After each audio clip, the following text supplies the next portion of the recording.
মাশাআল্লাহ, আল্লাহ যে কাছে এবছর আমার কত বরকত দিল। আমার হরিণেই বোম্বাইয়া মরিচ গাছটা পুরো কেটে খেয়ে গেছে। আর ডিয়ার আসি স্কল তো খাই, এরা খাওয়ার পরও আমার কত যে চিলি, এই যে মাশাআল্লাহ অনেক চিলি ধরছে, অনেক চিলি পাইছি আমি আজকে। আমি অনেকগুলো চিলি তুলে ফেলছি মাশাআল্লাহ।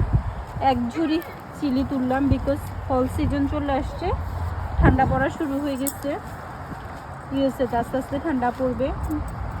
আমাদের এখানে যদি ঠান্ডাটা না থাকতো তাহলে আমরা মনে হয় সারা বছর গার্ডেন করে খাইতে পারতাম মাশাআল্লাহ।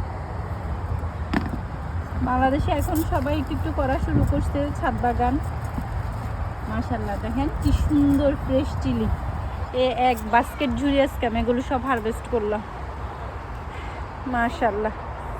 এই যে আমার লিটল রোমানও আমাকে হেল্প করছে। থ্যাংকস ফর ওয়াচিং, আল্লাহ হাফেজ।